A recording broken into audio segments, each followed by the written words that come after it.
Rashtrawadi rickshaw taxi चालक मालक संगठन के अध्यक्ष ईबी मुल्ला, उपाध्यक्ष ईसाक मुल्ला एवं उनकी टीम द्वारा दहिसर स्पोर्ट्स फाउंडेशन में ऑटो रिक्शा चालकों हेतु मराठी पाठशाला का आयोजन प्रत्येक शनिवार एवं रविवार को किया जाएगा। इसकी आधिकारिक घोषणा बोरीवली वेस्ट एक्सरगांव स्थित राष्ट्रवादी रिक्शा टैक्सी चालक मालक संगठन के ऑफिस पर सैकड़ों ऑटो रिक्शा चालकों की मौजूदगी में महाराष्ट्र सरकार के मराठी सिखो अभियान चला मराठी सिखुया की शुरुआत 27 जून को यूनियन के अध्यक्ष ईबी मुल्ला द्वारा की गई।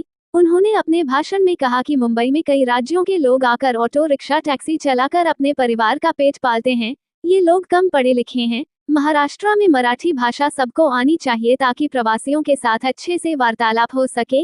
इसीलिए 15 अगस्त 2026 तक प्रत्येक शनिवार रविवार शाम 2 से 3 बजे और 3 से 4 बजे तक मराठी पाठशाला का आयोजन ऑटो रिक्शा चालकों हेतु किया जाएगा है। इसके लिए रजिस्ट्रेशन प्रक्रिया से प्रथम दिवस की शुरुआत हुई।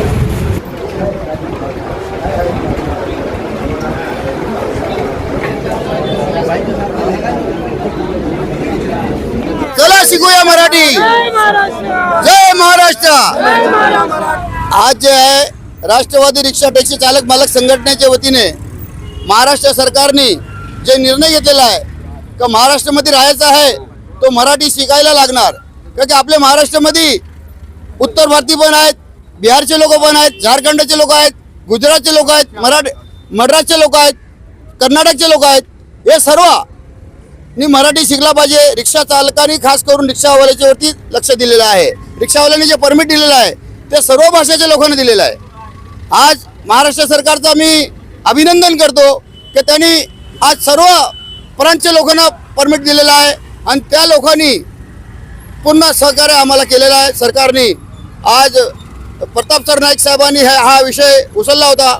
मंत्री महोदय तर त्या मंत्री महोदयांनी जो प्रश्न उचललेला आहे या महाराष्ट्रामध्ये तर रिक्षावाला जो आहे तो उत्तर भारतीय असो का बिहारी असो का झारखंडी असो का गुजरातचा असो किंवा मद्रासचा असो का कर्नाटकचा असो तो त्यांनी मराठी आपल्या इकडे शिकला पाहिजे। का की जेव्हा कर्नाटकला आपण जातो तो कर्नाटकला कर्नाटकची भाषा आली पाहिजे, गुजरातला गेला तर गुजरातची भाषा आली पाहिजे, बिहारला गेला तर बिहारची भाषा आली पाहिजे। तसंच सौदी अरेबिया आपण जातो व्यवसाय करायला किंवा नोकरी करायला, तिथे पण जर सौदीची भाषा नाही आली तर तिथे आपण राहू शकत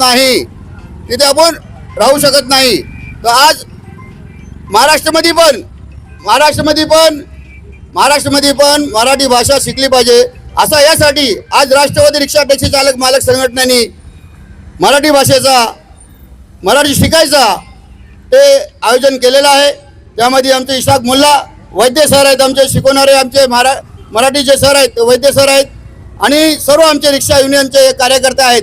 त्यामध्ये मराठी शिकण्यासाठी मराठी बोलणं थोडा तरी, कारण की आज ते उत्तर प्रदेशचे आहेत की बिहारचे आहेत, त्यांना थोडासा अवघड वाटतो। कारण ते अवघड याच्यासाठी वाटतो की त्यांना ही भाषा थोडी कडक आहे। आमची मराठी भाषा थोडी कडक आहे, नाही असं नाही, लेकिन त्या भाषेमध्ये थोडासा आमचे उत्तर भारतीय आणि बिहारी भाषा लोक आहेत त्यांनी तो पूर्ण सहकार्य केलेलं आहे। त्यांच्यावरती अन्याय पण झाला नाही पाहिजे। महाराष्ट्र सरकारने जे निर्णय घेतलेला आहे त्याचा आम्ही पूर्ण समाधान करतो आणि आमचे रिक्षावाले मराठी शिकणार त्याच्यासाठी थोडा टाईम भेटला पाहिजे। कारण की थोडा टाईम भेटला तर हा रिक्षावाला मराठी शिकू शकतो आणि मराठीमध्ये बोलू शकतो। आणि आम्ही 8-10 रिक्षावाल्यांना असा विचारला तर त्या रिक्षावाल्यांनी आम्हाला मराठीच गोष्ट केली, कुठे जायचं आहे, काय जायचं आहे, तुमचं नाव काय, हे सर्व रिक्षावाल्यांनी आम्हाला सांगितला मराठीमध्ये। तर त्यासाठी आज या रिक्षा युनियनच्या माध्यमातून राष्ट्रवादी रिक्षा टॅक्सी चालक मालक संघटनेचे मी अध्यक्ष आहे। अध्यक्ष नाते हे सर्व आणि ईसाक मुल्ला वैद्य सर आणि आमचे थोडे हरीश शेट्टी सर आणि आमची सर्व पूर्ण टीम योगेंद्र कदम अकबर खान सर्व जेव्हा टीम आहे आमची युनियनची त्या माध्यमातून मराठी शिकवण्याचा कार्यक्रम आज केलेला आहे।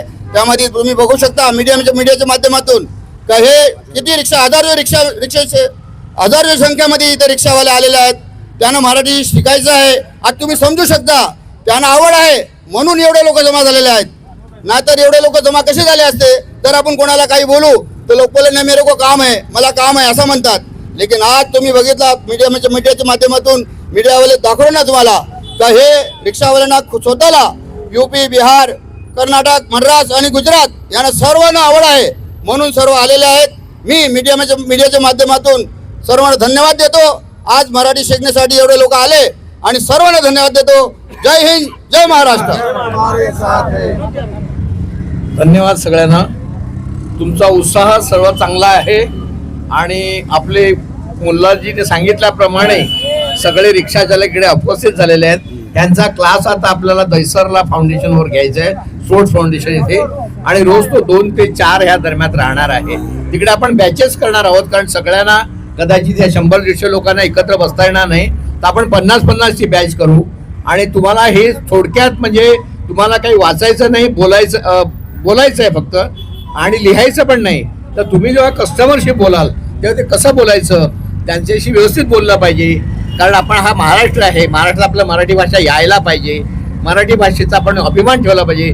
मग तुम्ही त्यांना सांगू शकता, ताई, माई, भाऊ, काका या, तुम्हाला दैसरला सोडतो, तुम्हाला गोराईला सोडतो, तुम्हाला एकसरला सोडतो, आणि याचा भाडा एवढं होईल, किंवा थोडं ट्रॅफिक झालं तर जास्त द्यावं लागेल, पण तुम्हाला आम्ही व्यवस्थित देऊ, काही त्याच्यावर प्रॉब्लेम नाही, काही झगडा करायचा नाही. तुम्हाला काही प्रॉब्लेम असला तर तुम्ही कस्टमरला सांगायचं की आता माझा थोडासा असा झाला, प्रॉब्लेम झालेला आहे, गाडीत गॅस भरायचा आहे, काय असेल ते, पण ते तुम्ही व्यवस्थित सांगा. भांडणं व्हायला नको. आपण सगळं सौहार्द म्हणजे चांगल्या मैत्रीपूर्ण आणि भाईचारा असं करून आपण सगळ्यांनी हे काम, किंवा हे रिक्षा चालकांचं तुमचं जे काम आहे, पॅसेंजरचं जे काम आहे, सगळं एकमेकाशी बोलणं, प्रेमाने बोलणं, हे सगळं आपण करायचं आहे. आणि हा आपल्याला 15 ऑगस्ट पर्यंत प्रत्येकाचा 4 क्लास होतील. त्याच्यानंतर तुम्हाला सर्टिफिकेट देण्यात येईल. त्या सर्टिफिकेटवर तुम्हाला तुमचं परमिट, तुमचं लायसन रिन्युअल होईल. RTOचे ऑफिसर पण तिकडे असतील. तर तुमचं सगळ्यांचं सहकार्य अपेक्षित आहे. सगळ्यांनी मराठीचा अभिमान बाळगला पाहिजे. बोला जय महाराष्ट्र, जय महाराष्ट्र. आता आमचे मुंबई अध्यक्ष EB मुल्ला वैद्य सर इथे आलेले आहेत. आम्ही पूर्ण पुढच्या शनिवारी बी आम्ही गेलेलो, पण तेव्हा तिकडे कोण सर आलेले नाही.